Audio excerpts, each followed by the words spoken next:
Então vamos concentrar, quem quiser fechar os olhos. Vamos começar respirando fundo. Existe uma energia no ar, chamada de prânica. Quando a gente respira fundo, a gente absorve essa energia. E quando soltamos pela boca, eliminamos todas as coisas ruins, os sentimentos negativos, as doenças, mazelas. Vamos fazer esse procedimento 3 vezes antes da nossa prece. Respire fundo pelo nariz, segure o ar um pouco nos pulmões e solte levemente pela boca. Respire novamente, enchendo os pulmões de ar, absorvendo a energia, retendo um pouquinho no pulmão e soltando pela boca. Mais uma vez, respire fundo.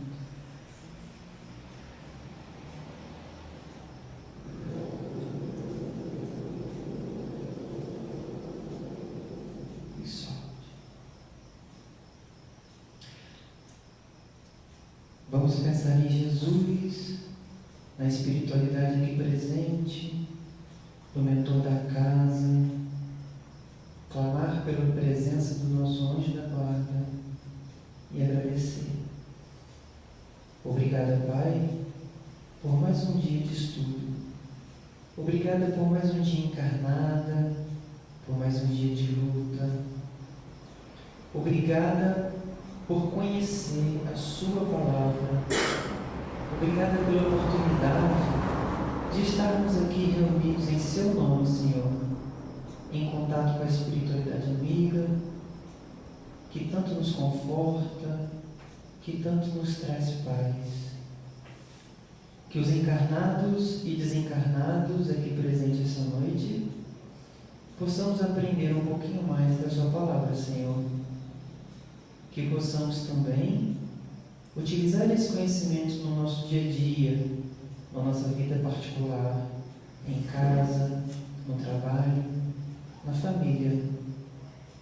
Fazei com que possamos praticar a cada dia mais, Jesus, aquilo que aprendemos aqui na teoria.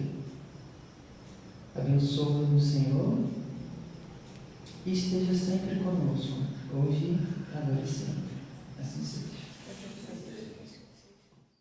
Pessoal, antes de tudo, agradecer a presença de todos vocês, dizer que é um desafio, porque nos acompanha sempre uma certa timidez, mas que não impede da gente caminhar. Dizer que a gente tem aquele friozinho na barriga, mas é necessário, porque a gente se concentra mais. Ele nos avisa que a gente precisa estar pronto. E aí, independente do que eu converse com vocês na noite de hoje, eu agradeço antecipadamente a vocês, agradeço aos coordenadores espirituais desta casa, ao irmão Jacó e à irmã Clara, que cuida da parte mediúnica. Porque, no caso da irmã Clara, vai que ela nos auxilia, colocando um anjo de guarda, um espírito amigo, para nos intuir ao longo dessa conversa. E aí eu preciso contar um pouquinho, já que essa conversa, eu espero que meia hora a gente resolva isso. Eu preciso contar um pouquinho de como eu chego aqui, nesta casa ou nessa doutrina. Ora, essa talvez seja a primeira oportunidade que eu estou tendo de contar para vocês. Então, eu quando criança, eu já era conhecido como cientista. Alguns amigos já gostavam do meu jeito estranho de ser. Principalmente na infância, a gente tem esse jeito estranho de ser, e se não for podado, eu acredito que a gente cresce uma pessoa feliz com a vida, de bem com a vida. E eu, particularmente, me sinto feliz e de bem com a vida. Então, um amigo aqui de Esperança, Luiz, o mestre, ele é quiromante, cartomante, ele é Rosa Cruz, ele é espírita, ele é holístico, ele é tudo. Enfim. Ele levava à minha casa o livro dos Espíritos e outros livros para que ele entendesse o significado daquelas palavras, como se pronunciava, ir para o dicionário. Ele, assim como eu, aprendeu a ler sozinho. Autodidata, como se diz, né? Eu congebi essa história, a minha eu sei, a dele eu não sei, mas enfim, ele foi a pessoa que me apresentou a doutrina espírita de alguma forma, porque ele trouxe livros para que eu tivesse contato. E nesses primeiros contatos a gente já vai tendo o que é isso, afinal? Despertando a curiosidade. Tendo a curiosidade desperta. Então, esse foi o primeiro contato. Mas mais adiante, quando essa casa é aberta em outro lugar, essa instituição, lá ali no início da rua São Sebastião, no sentido centro, bairro, eu fui para lá por curiosidade, ver o que estava acontecendo, e também porque à época a gente tinha um jornal chamado Novo Tempo. Chegando lá, a gente escuta a palestra e conversa com Pedro Paulo para publicar mensalmente nesse jornal algumas notas sobre o Espiritismo, sobre o funcionamento da casa. É quando a gente, pelo menos uma vez por mês, ia lá, porque ia coletar esse material para a publicação e acabava assistindo a palestra. Eis que certo dia, José Francisco, um colaborador, um dos fundadores dessa casa, Zeca, ele chega por lá e só estava Evaldo na frente do centro, sentadinho, aguardando os dirigentes, aguardando o pessoal que à época fazia a casa chegar, abrir, para que a gente pudesse entrar, o pessoal assistir. Conversa vai, conversa vem. Zeca pede aos coordenadores que me peçam para fazer a prece. Quem aqui já foi pedido para fazer a prece praticamente uma primeira vez que chegou nessa casa? Ou quem aqui não foi pedido para fazer a prece, mesmo já estando frequentando, e o coração ficou igual aquela música de Jackson do Pandeiro, né? Aquela sensação, e agora? E agora? Então a gente recorre à época à oração que o mestre nos ensinou, né? O Pai Nosso, e faz um Pai Nosso, e diz uma palavrinha a mais, outra menos, porque já estava vendo há alguns meses, né, como se fazia, né? E aí faz a prece. E nisso de fazer a prece, você vai estabelecendo contato. As irmãs Costa, especialmente Betinha e Fátima, elas, professoras aqui de Esperança, que estão em João Pessoa hoje, elas, frequentando a casa também, elas acabam, já que morando perto da minha, me convidando, vamos, Evaldo, vamos. E aí a gente vai. Vai uma vez, vai duas, de repente eu estava estudando com um rapaz chamado, um médico cardiologista, enquanto lembro o nome, Fernando Queiroga. Ele, depois de um curso aos sábados, a gente estudando, termina o curso e eu digo, essa história de reencarnação, essa história de esquecer de tudo da vida passada, não, isso não tem futuro não, isso está errado, não concordo com isso não. Depois de ter passado quase um ano estudando com ele, uma das figuras assim que inspiradora de muita gente. Quando ele vem para cá, ele faz um seminário, não é uma palestra, tem que ser horas e horas de conversa com o Fernando Queiroga. Mas aí ele, na sabedoria dele, ele não quis argumentar, não quis acrescentar nada, ele apenas disse, bom, irmão, sabendo que você é um camarada estudioso, você continue lendo, continue frequentando. Mais cedo ou mais tarde, você não vai acreditar nisso. Você vai entrar num nível diferente, que é o do convencimento próprio, ou seja, da convicção. E foi isso que aconteceu. Quando, de repente, a gente começa a ver no Evangelho segundo o Espiritismo, pergunta X na página tal, capítulo X. Não me peçam isso que eu não sei. Do mesmo jeito que eu sou herege de Bíblia, eu também sou herege para identificar onde está cada coisa, enfim. Mas o fato é que, no Evangelho segundo o Espiritismo, quando vai falar da justiça divina e coloco o esquecimento do passado como parte disso, aí a ficha caiu. A ficha caiu e eu me torno reencarnacionista convicto. Eu acredito que a maioria aqui, pelo tempo que frequenta, já não tem muita dúvida quanto a isso. A questão das vidas sucessivas que nós temos como prova da justiça divina para que a gente tenha novas oportunidades de desenvolver essa nossa capacidade, que é o processo de evolução e o aprimoramento, que é uma capacidade inata que todos têm, que todos, inclusive, recebem isso da misericórdia divina, cada um no seu ritmo. Também já devem ter consciência que, de repente, a gente esquece desse passado, e ao esquecer desse passado, não vai jamais lembrar diretamente e olhar para a cara dos desafetos. Porque nessa vida, quando a gente encontra um desafeto, fala, velho, eu olho para a pessoa e chegou fulano, ou resisti, vou estar presente, vou olhar olho no olho, mas sinceramente não é fácil. Imagina se a gente lembrasse da vida passada, daquele desafeto que fez um mal para a gente. Pior ainda, imagina se a gente lembrasse do mal que a gente fez para as outras pessoas. E aí eu olhando para minha mãe e dizendo, essa criaturinha me matou da outra vez. Já pensaram nisso? Olhando para Carol, essa criatura maravilhosa, sorridente, nascida, aqui presente, e essa criaturinha me deve um, irmão. Ou essa criaturinha quer me pegar, porque eu devo uma a essa criaturinha. Imagina, já pararam para pensar nisso? Enfim, me tornei um reencarnacionista convicto. Me torno hoje um espírita convicto. E quando a gente se torna espírita, não se torna ex-espírita. A gente pode até deixar de frequentar a casa, mas o conhecimento adquirido e aquilo que a gente incorporou e aquilo que a gente transforma em norma de conduta, em prática de vida, não tem como mudar. Porque a nossa consciência, ou o quanto de Deus que habita em mim, eu considero a nossa consciência como esse quanto de Deus que habita em mim, vai estar sempre dizendo, esse caminho é errado.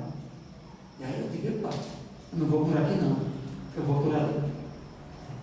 Ou seja, o exercício de escolhas que a gente passa a fazer, ele é fundamental. E esse exercício de escolhas é de outra coisa que nos é dado pelo nosso Criador, o nosso Eterno, enquanto a gente é infinito. E a gente foi criado, teve começo, e não vai ter fim. Ele é eterno, a gente infinito, e a gente tem toda uma vida pela frente para esse desenvolvimento. Mas aí ele nos dá isso, o exercício do livre-arbítrio, de fazer escolhas. E em fazendo escolhas, eu quebro a cara ali, ou vejo alguém quebrar a cara ali, e digo, eu vou quebrar também? Eu vou quebrar de novo? Não. Então eu vou e faço as melhores escolhas. Eu vivo nesse sentido um processo de reforma íntima, tão solicitado, tão pedido que a gente faça isso ao longo da nossa existência. Mas aí, eu não sei se é inspiração, né? Mas aí o assunto vai rolando. Mas aí, como a gente fazer esse exercício de reforma íntima? Onde a gente encontrar essas oportunidades? Já pensaram nisso? E aí eu gosto de uma frasezinha, eu gosto de brincar com as palavras, que aquela vez eu escrevi umas besteirinhas, né? Os cordéis. E aí eu gosto de dizer que a gente só serve quando serve. Se não servir, não serve. A gente só presta se dispor a servir, se dispor a ajudar. Portanto, onde é que vai estar a oportunidade da gente viver todos os ensinamentos que a gente aprende nessa casa e em outras? Claro, a gente aprendeu muita coisa na nossa vida enquanto católico, né? Onde é que a gente vai encontrar a oportunidade? Essa oportunidade é dada o tempo todo com quem a gente convive, com quem a gente está lado a lado. A gente fecha aqui essa etapa. ao meu lado e mais próximo de mim.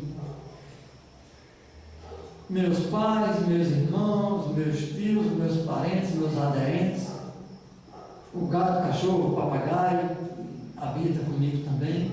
Papagaio nem tanto, né? Mas gato, cachorro, passou. Mas enfim, a gente tem a oportunidade o tempo todo de exercitar isso, de ir se aprimorando com aquele que a gente convive, porque é exercício de paciência, é exercício de tolerância o tempo todo, é exercício de caridade, doação. Quando você, e aí a gente tem aqui Dona Graça, tem Nalta, tem Luizete, as madames, que eu já citei nomes de algumas, não vou citar outras para não esquecer, né? Ficar faltando. Enfim, são mães. E aí, quantas vezes não abriram mão daquilo que seria para si, em benefício do filho? Aí você pergunta, não, mas isso foi quando eu era guri, quando dependia muito, e única e exclusivamente, quando recém-nascido, única e exclusivamente dela e tal. O tempo passa e não acontece mais isso, não. Acontece não. Quantas noites mal dormidas, esperando o filho sair para namorar, para uma farzinha e tudo mais, né? Aí entre irmãos, ora. Eu não vou citar casos lá de casa, porque aí seria expor demais. Mas quem não tem um irmão que de repente chega e cobra de você o que você não pode pagar, ou que você não deve. Enfim, de repente que você tem a sua atitude a mais pensada e avaliada, procurando fazer a coisa mais certa do mundo, e a criatura olha assim e diz: rapaz, esse cara está aprontando.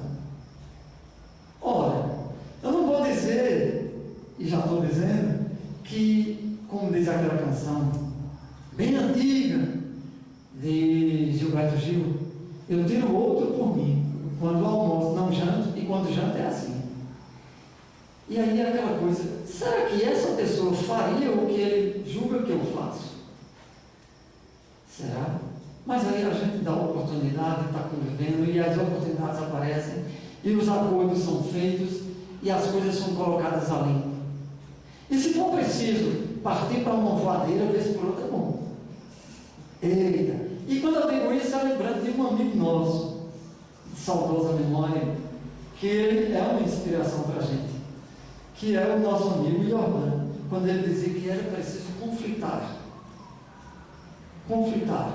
Não significa brigar, mas conflitar. Aí eu não vou citar nenhum dos exemplos que ele colocava, mas eu vou citar um exemplo meu. Quando eu estava numa certa idade, meu pai chegou uma vez, meu pai que constituiu outras famílias, que ainda hoje, de vez por outra, eu conheço alguém, meu irmão, meu pai que fez tanto minha mãe passar por situações e ela resistiu, firme e forte, e a gente acompanha tudo isso. Meu pai chega em casa e ele já morreu. Ele não pode aqui duvidar de mim, dizer que eu estou mentindo, a não ser que diga através da espiritualidade. Mas eu vou tentar não florear muito, porque aí quando a gente floreia muito acaba mentindo, inventando, né? E eu já não sou mais criança para estar inventando, porque criança inventa, criança não mente, não mente. Enfim, eu chego em casa, quer dizer, vejo aquela situação, meu pai chega em casa, senta, e aí ele pede minha mãe que faça uma coisa, pede a meu irmão que faça uma coisa, pede a outro que faça outra coisa. E a cada um que pede, ele reclama. E eu já, ficando taludo, né? Eu me preparei, fiz posição para correr, atendi o que ele pediu. Quando ele reclamou, eu disse: quem quer bem feito faz. Ele teve aquele espanto, não fez nada, mas eu estava na posição para correr, claro, né? Que eu não ia ficar. E aí é aquela coisa, a partir dali, nesse momento de conflito, que não é um dos melhores, mas infelizmente foi necessário, ele passou a me encarar não mais como o meu menino. Ele já era adulto. Ele já estava crescendo e precisava ser tratado e ter um nível de relação. Eu não diria de igual para igual, porque nunca é, né? Pai, mãe. E não, graça, essa aí te tratando assim como uma menina qualquer. Não dá, né? Tem que tratar como mãe ainda. Continua sendo mãe, mesmo ela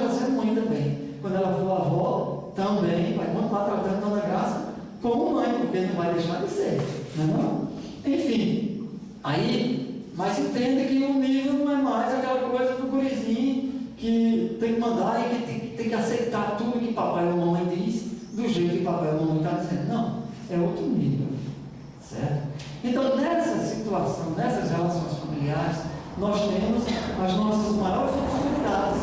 Não é à toa que a gente nasce ali dentro. Aí, na escola, nas associações, nas instituições que a gente frequenta, tudo isso são oportunidades, são espaços para a gente ir desenvolvendo essa nossa parte íntima, ir vivendo a nossa reforma íntima. Aí, nessa história da gente estar vivendo, estar lendo, estar refletindo, a gente vai tendo oportunidades de crescimento por diversos caminhos. A leitura é um deles, mas o exemplo dos que estão à nossa volta é um dos maiores. E o conhecimento vai se transformar em consciência. Você conhece, você tem informação, você sabe que o cigarro faz mal, continua fumando, mas chega um momento em que, se você não for pelo amor, que é o aprendizado, vai pela dor, que tem um problema respiratório, e diz, não vou mais fumar, e para de fumar. Eu, graças a Deus, mesmo vendo algumas pessoas fumando em casa e tal, nunca fumei, graças a Deus. Não vou negar, tem aquela estragada, né, para experimentar, e todo mundo que... Qual adolescente não faz isso, não fez isso na vida? Até de outras coisas, não é? Mas graças a Deus, passou. Aí a gente, nesse aprendizado, você aprende pelo que escuta. E os palestrantes aqui, quando eles vêm, eles estão sempre passando coisas para a gente. Aí tem uma coisa que eu fiz durante um certo tempo, e isso me serve aqui nesse momento para colocar para vocês. Já coloquei para alguns, e vou colocar agora de forma mais intensa para todos. Não sei de cor e tentei olhar aqui, o celular eu formatei, mas eu tenho um poema que é a fórmula da felicidade. Mas que não é nada inventado por mim, só as rimas, a construção. Está lá no meu blog, Esperança Reeditada. Está lá pela internet já disponível. E nesse poema é de uma fase em que eu, toda palestra, ficava ouvindo, anotando e, terminada a palestra, tinha um cordel feito. E às vezes terminava em casa e publicava e trazia e apresentava na palestra seguinte. Nesse A Fórmula da Felicidade, foi uma palestra que não sei se foi Djalma, não sei se foi Walter Santa Cruz e tantos outros que aqui estiveram, não sei porque. Ou o próprio Pedro Paulo, o nosso presidente aqui dessa casa, Marcelo Firmini e tantos que já estiveram por aqui. Mas sei que a fórmula da felicidade diz que é uma questão matemática. Quem for bom em matemática, faça a soma aí para mim. Felicidade é igual a CT mais PN mais FF. Não necessariamente nessa ordem, né? Porque, como diz o velho ditado, que eu não sei quem era, a ordem dos tratores não altera o viaduto. Mas, enfim, CT, consciência tranquila. PN, posse do necessário. E a outra é FF. Estava prestando atenção, viu? Eu estava só testando, você estava prestando atenção. Fé do futuro. E aí, minha gente, a posse do necessário. Nós vivemos numa sociedade que o tempo todo está estimulando o consumo. Aqui e ali a gente vai no supermercado, no shopping. Eu não vou, eu evito. Eu prefiro ir para o cinema de Remígio. Aqui faço uma propaganda. Quem puder, vá, que é maravilhoso. Vá. Eu prefiro ir no cinema de Remígio do que ir no cinema do shopping. As tentações lá em Campina Grande são maiores. E eu fujo das tentações, mas pronto, eu vou. E olha assim, de que bom que eu não preciso de nada disso. Mas enfim, posse do necessário. Ora, a gente compra zilhões de sapatos. Tem gente que é viciada em sapato. Roupas e mais roupas e não usa. Aí, é um cidadão que leva a sua vida simples e tem não vai ter só um papa. Não, apóstolo necessário dentro do limite que você considere de normalidade. Você também não vai andar, se você pode, se você tem os recursos, malanhento, como se diz, de roupa rasgada e tudo mais. A não ser na época que eu estava no movimento punk. Aí eu andava rasgado para provocar a sociedade, né? Colorido e tudo mais. Mas enfim, apóstolo necessário. O supérfluo já está dizendo é supérfluo. E se você puder levar uma vida o mais simples possível, melhor. Está falando que roupa rasgada está na moda. Enfim, a galera hoje usa roupa rasgada na moda. Eu usava na época que era provocação. Eu usei um corte de cabelo, um tupezinho assim, antes de Ronaldinho fazer aquele do Cascão, né? Antes de Ronaldinho fazer, eu usei um tupete e todo mundo dizia coisa esquisita. Depois virou moda, aí eu deixei de usar. Eu ainda acho esquisito. Eu ainda acho esquisito também, falo a verdade. Isso é a participação especial de Damião. Eu ainda acho esquisito, mas usei para provocar. E aí, se vocês me permitem, antes de chegar nos outros itens da forma, aí eu cheguei uma vez com um visual bem diferente, em um confrade católico, gente finíssima, comigo até hoje. Aí quando eu cheguei, eu disse: Evaldo, pelo amor de Deus, Evaldo, pelo amor de Deus, como é que você faz uma coisa dessa? Usando um cabelo desse? Ah, Deus. Exatamente, meu amigo, pelo amor de Deus, para dar a chance dos outros tolerarem o diferente, aceitarem o diferente, respeitarem o diferente. Aí ele deu aquela remada e disse: não, eu estou dizendo isso assim porque tu é meu amigo, velho. Se tu não fosse meu amigo, eu não dizia não. Não, mas eu estou dizendo isso também porque tu é meu amigo. Se tu não fosse meu amigo, eu também dizia não. É porque é oportunidade para as pessoas se tolerarem. Do mesmo jeito, de uma vez eu vinha com uma camisa feita de rede, tecido de rede quadriculada, branco, vermelho meio pink, meio rosa e cinza. E aí foi feito um conjunto, calça e jaquetina. Quando eu vinha, algumas criaturinhas seguraram o riso. Aí eu fui me aproximando, aí quando cheguei pertinho dela, eu fiz igual o Coringa. Aproveito para fazer propaganda também. Vejam esse filme, está bom demais. Agora, vejam com atenção. Eu soltei aquela gargalhada e as pessoas também soltaram a gargalhada, né? Por quê? Porque se eu estou usando algo diferente, se eu estou provocando, eu tenho que estar preparado para as reações. Eu não posso agora condenar e brigar com a pessoa que reagiu àquele visual diferente que eu estava usando. Não posso de jeito nenhum. Enfim, posse do necessário. E aquela coisa, chegamos à consciência tranquila. Quando eu coloco essa atitude de aceitar a reação do outro, aquela minha provocação, sem maiores, é porque eu estou racionalizando, pensando sobre a minha atitude, sobre o que faço, sobre o que esperar do outro. Se a minha atitude não vier a ferir, a maltratar, a danificar o outro, já está de bom tamanho. Mas melhor ainda, se isso não fizer mal a mim mesmo, porque às vezes a gente se abandona e eu retorno ao mês que a gente acabou de passar, que às vezes é um certo estado de abandono de si mesmo, que a gente não vai encontrando justificativa para estar nesse mundo calmo, aí você pensa em desistir. Jamais. Não devemos nos abandonar jamais. E aí a consciência tranquila de estar procurando sempre fazer a coisa certa o tempo todo. E como é que a gente vai procurar fazer essa coisa certa o tempo todo? Aí, que me respeitem os amigos que acham que a gente de repente dizer assim: o que Jesus faria é coisa demais.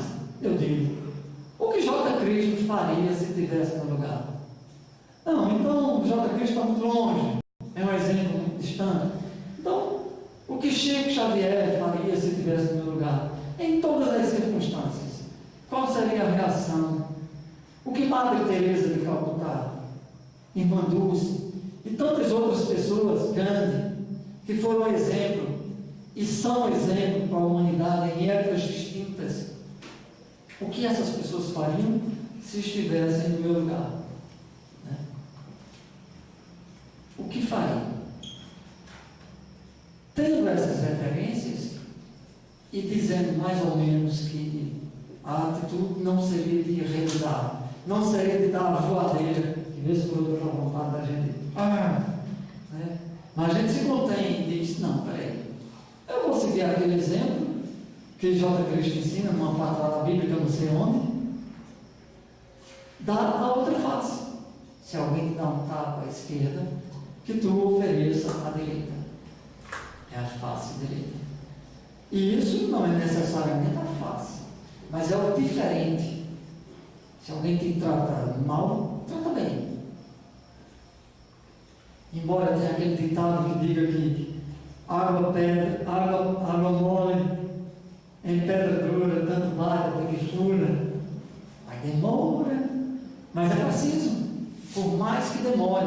Porque essa demora é nossa dimensão aqui, na nossa dimensão espaço-temporal. Se a gente vai para uma dimensão espaço mais ampla, na dimensão do universo, por exemplo, nessa coisa de anos-luz, está na Gênesis, uma das obras espíritas, quando a gente vai vendo como isso tudo foi construído e vai se dando as explicações de como isso funciona, você vai ver que esse tempo e esse espaço da gente é como se não existisse. Aí se você chega no processo reencarnatório, o que é uma vida de 50, 100 anos, em tantas vidas, em tantas oportunidades que nós temos? Não é nada. Né? Então, façamos isso. Mas é só para citar Confúcio, que eu gosto muito, embora, confesso para vocês, nunca tenha lido nada dele. Aprendi assim na convivência. Ele diz, sempre como o sândalo que perfuma o machado que o golpeia. Isso é bonito, né? Sede como o sândalo que perfuma o machado que o golpeia. É a mesma coisa do Cristo, quando diz para dar a outra face. Por quê? Porque a humanidade nunca esteve abandonada. Sempre o nosso Criador nos ofereceu avatares, luminares, criaturas celestiais para estarem aqui com a gente, para ir ajudando no processo de evolução. Né? Eu tive um contato com a Fé Bahá'í. Não vou dizer nada sobre ela, mas esse contato que eu tive serviu para mostrar que eles constroem templos que têm 9 portas.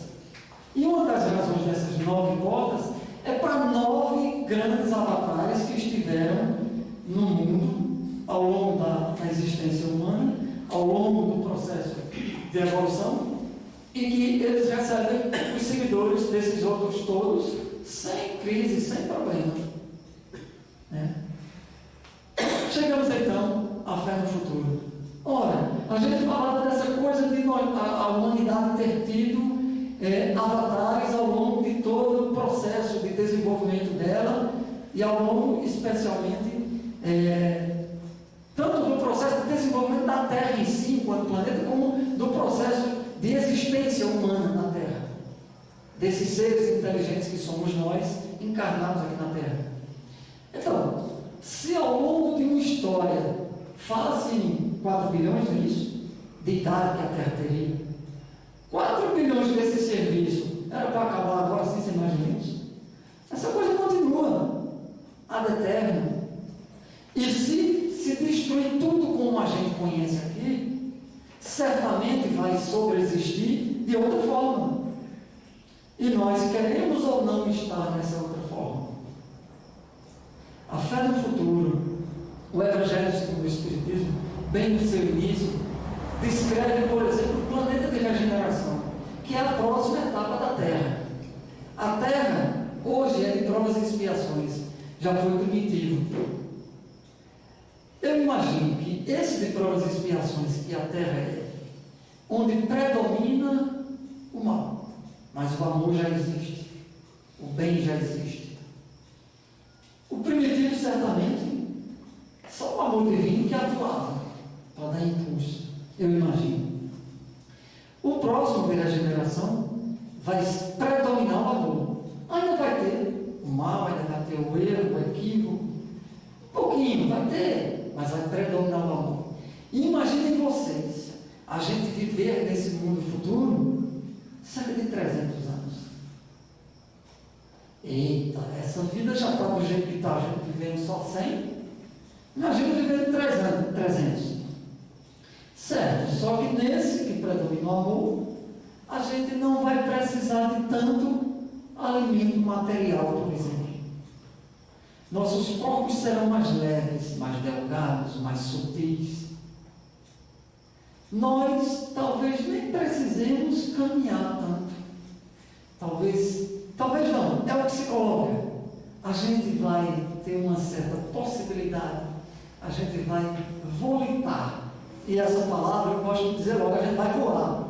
Não voar de bater asas, mas no sentido de ter uma leveza física e uma condição física tal que a gente vai ter aquela coisa de flutuar suavemente. Alguém aqui já viu o Espírito? Teve um que disse que viu. Espírito desencarnado eu estou falando, não é Espírito vivo não, porque eu sou Espírito. Eu estou na carne, mas eu sou Espírito, né? Porque toda animação, toda representação que a gente tem da alminha ou do Espírito está meio que flutuando. Eu imagino que deve ser mais ou menos como aquilo. Mas para quem gosta de ficção científica, tem um filme chamado Inteligência Artificial, AI, ou IA. Eu recomendo também, é muito bom.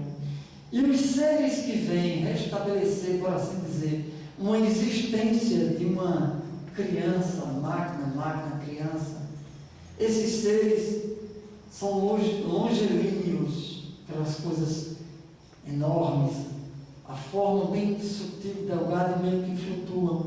Aí eu prefiro imaginar daquele jeito, que é mais bonito ainda. Quem não viu esse filme, vejam. Eu acho que a gente está chegando num bom tempo nessa conversa. Falamos da posse do necessário, da consciência tranquila e da fé no futuro como uma forma da felicidade. Eu vou fazer o seguinte, vou assumir um compromisso com vocês de providenciar o cordel para trazer qualquer dia e dizer aqui na abertura das atividades, porque eu não sei de qual, mas enfim eu vou trazer. Eu acho que eu tenho mais de um que trata do tema, mas eu trago, vou ficar devendo para vocês. O que mais eu poderia falar para vocês na noite de hoje? Dizer que quem chegou atrasado perdeu uma brincadeira que a gente estava fazendo. E que a gente, ousadamente, diante da câmera sem coragem, eu pergunto, eu gravo aquilo e publico aquilo. É bom? Meu amigo aqui, ele perguntava de quem era a música Ao Pé do Monte. E aí eu disse, eu vou verificar. Verifiquei na internet e vi que era de Tim e Vanessa, não é isso? Muito cantada aqui pelos confrades. E aí eu peguei, fui para o microfone e cantei para ele, como se diz, a capela, filando a letra. E vou fazer isso também. Mas se tiver alguém que queira me ajudar, eu aceito a ajuda. Para encerrar, minha gente. Eu já conversei com mais nada de hoje. Não me toca? Todo mundo canta, Todo mundo canta. Então vamos colocar o microfone aqui. E aí Damião, eu chamo também para vir para cá, porque ele vai fazer a prece final. A gente já trabalha juntos aqui.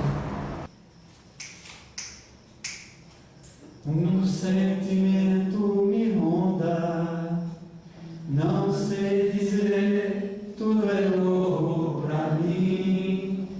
Meu coração se renova, sinto a esperança invadir o meu ser.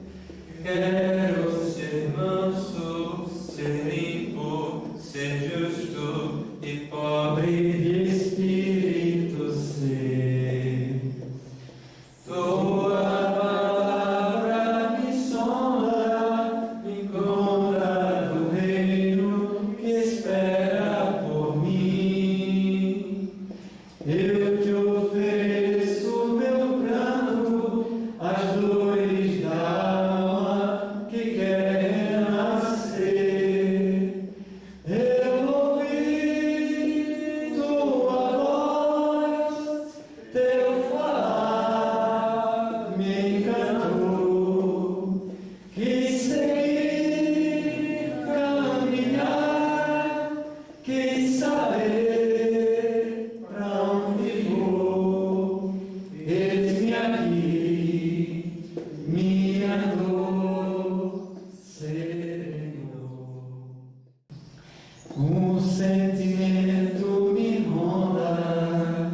que nobre espírito ser, tua vara me sonda, me conta do reino que espera por mim. Eu te ofereço meu pranto, as dores da alma que quer renascer. Eu ouvi tua voz, teu falar me encantou. Quis saber pra onde ir, quis saber pra onde vou. Eis-me aqui, minha dor serenou.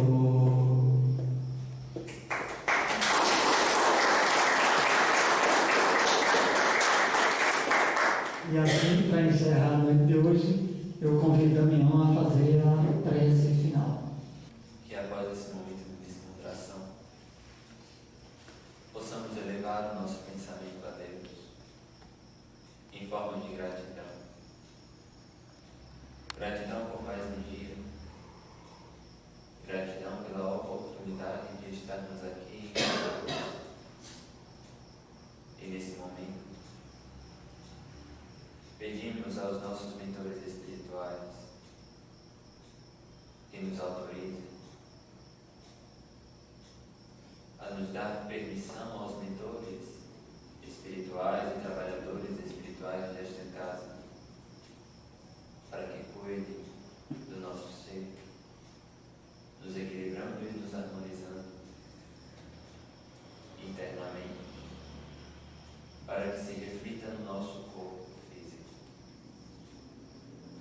Pai amado, de divino amor e misericórdia, que esses tão abnegados filhos do teu amor possam nesse momento trabalharem as nossas energias e harmonizando e equilibrando cada corpo espiritual, cada centro de energia. Senhor, que todos que aqui estão possam, através do teu amor, receber os bálsamos revigorantes do plano astral superior, para que possamos seguir a semana mais equilibrados, harmonizados com o teu amor, Deus. Lembremos-nos de sempre te agradecer por tudo, porque em tudo temos que dar graças. Gratidão, Deus, por todo o amor envolvido neste momento, e que assim seja. Assim seja.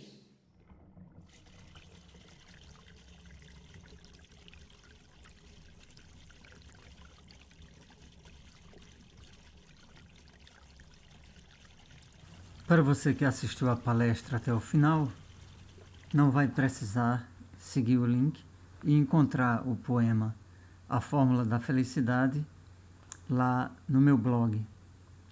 Então, o poema diz o seguinte: é impossível ser feliz, registra o livro sagrado, se você não compreende, se não está preparado para atuar com prudência, para usar da inteligência, para poder ser premiado. Com momentos de alegria, apesar de haver tristeza, com uma vida tranquila, apesar das incertezas, como um banho de açude, como um tanto de saúde, caminhando com leveza. A felicidade é igual à posse do necessário, em consciência tranquila, sem temor no itinerário, somando a fé no futuro, em pensamento maduro, canto livre de um canário. A posse do necessário pede consumo consciente, pede uso do bom senso no dia a dia da gente. Nada de só querer ter, conjugue tudo ao ser, para sempre sorridente. A consciência tranquila pede uma ação racional, avaliando as atitudes, evitando todo mal, reconhecendo na vida a chance de uma subida na escala espiritual. A nossa fé no futuro pede plena consciência, a partir do ensinamento da divina providência. É a razão da esperança, firmada numa aliança filial com a sapiência. Assimile, assuma agora a tua ação com serenidade, para ser feliz nesse mundo, a libertar-se da maldade. PN mais CT mais FF é a soma de razão e fé, a fórmula da felicidade.